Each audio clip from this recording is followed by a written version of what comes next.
run the other direction if companies do this in the job interview. These red flags are subtle at times, but could be the sign that saves you from accepting an offer at a company that will make you miserable. As a human resources leader and an award-winning career coach who has landed thousands of people jobs, I am going to spill the behind the scenes of the 7 red flags you need to look out for in the interview process. If a company exhibits several of these, watch out. You may not want to accept a job there, especially if it's a combination of number 4, 6, and 7. If you're new here, this is Self-Made Millennial. I'm Madeline Mann.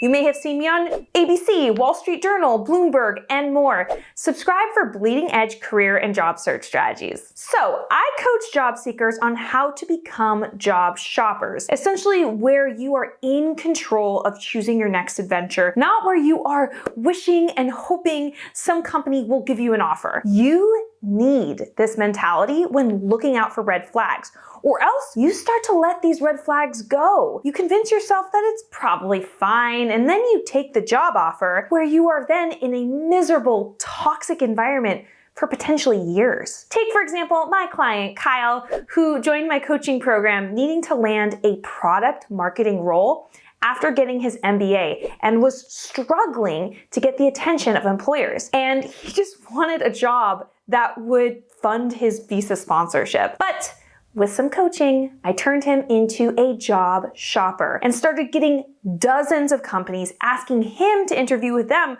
without him even applying, including Adobe and YouTube approaching him. And he ultimately accepted an offer that was a 90% salary increase and $15,000 above the top of the company's range, with also a visa sponsorship. So I will link more about Kyle's story and coaching info below, but know that this is what is possible when you become a job shopper and you set your standards and allow companies to rise to them. Let's start with red flag number 1. They use sarcasm to dodge important questions. There's a lot of people who proudly declare that they are fluent in sarcasm, and that's great if that's your chosen form of comedy, but we all know that every joke is a half-truth. So when these sarcastic remarks come up, you better believe there is more under the surface. For example, if you ask the question, what are the high-level strategic goals for the company? And your interviewer responds, oh yeah, I'd like to know that too.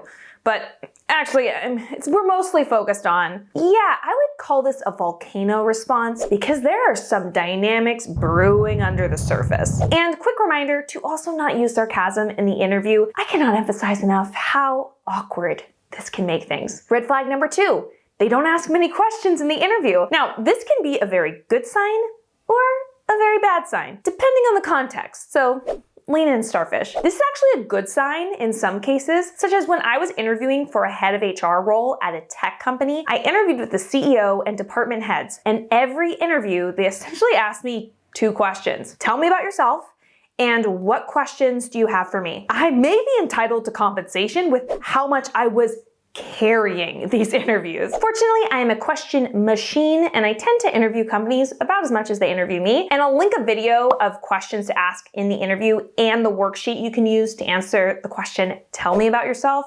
That is super popular and very helpful. I'll link that down below. But why was this not a red flag? Well, 5 of my former coworkers worked at that company and told the CEO, hire Madeline, she's your man. If she can't do it, no one can. So, like a good CEO, he valued the input of his employees and instructed all of my interviewers to sell me on the role. Now, when you are not asked many questions and the interviewer talks the whole time, it's typically because they are trying to get you interested in the role. Many of my clients experience this because I have an inbound job search strategy where they get several inbound interviews a week of companies asking them to interview and them not needing to apply anywhere. And I'll link some of their stories because I don't want you to think that this process only works for the top of 1% of workers. No, it can work for all different professions, levels, whatnot. So when a recruiter comes to them and asks them to interview with the company, the recruiter may spend the first call getting that candidate excited about the role,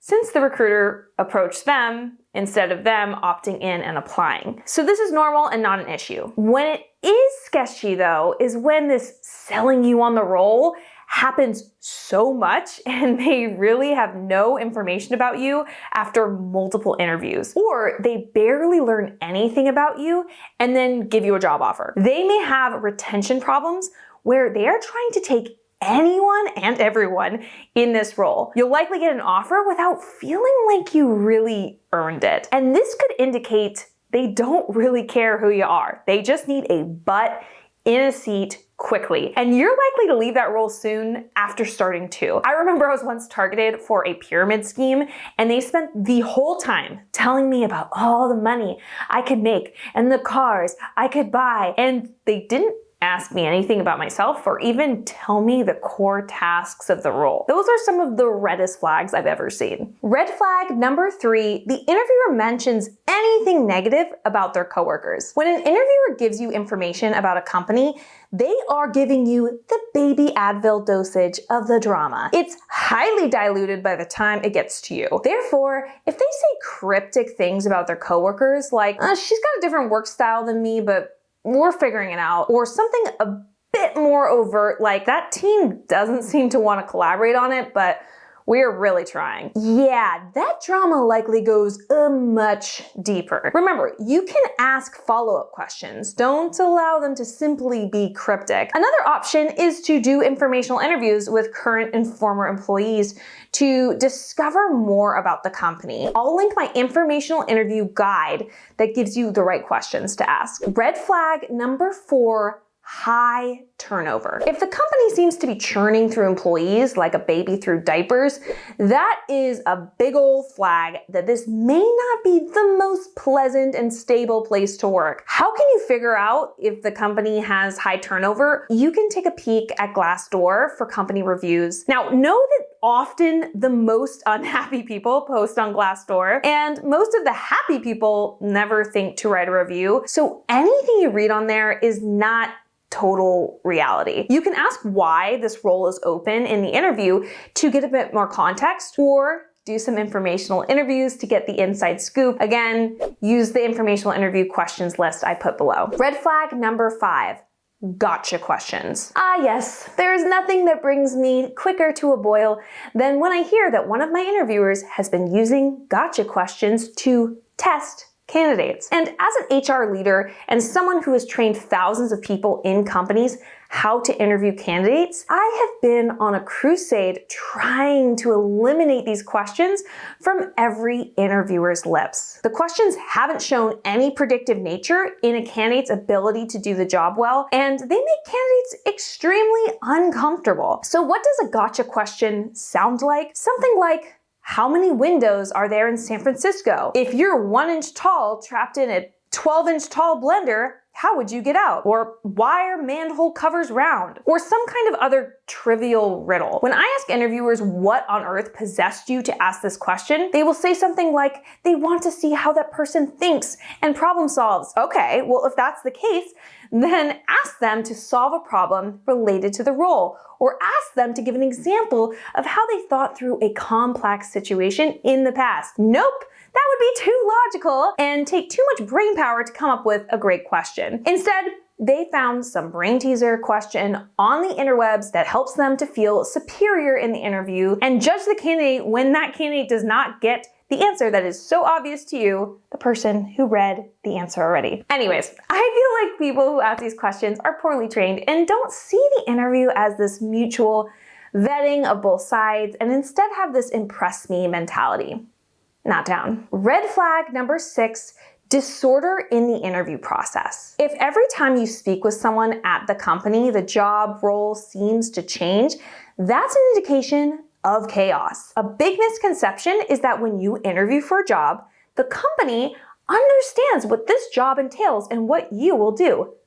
Nope, I've seen it all the time. Hiring managers will cut corners when it comes to writing job descriptions and the interview process, and will instead put out a half-baked job description and rely on their intuition and the interview process to guide them to the right person and ultimately land on the right combination of skills that will be good for the business. I just need to do a quick shout out to my HR and recruiter comrades right now, because I know everyone likes to blame them, but recruiters are actually the ones who are constantly begging hiring managers to follow best practices and to be better about setting clear standards in the interview process. But so many hiring managers resist because they hate hiring and they don't want to do the additional work, which, funny enough, if they do that additional work on the front end, their hiring process would take weeks or even months less than if they did all this work as they go along or on the back end. So if they don't seem to be sure about what you'll do, you'll likely struggle to be successful in the role once you get in it. Red flag number 7,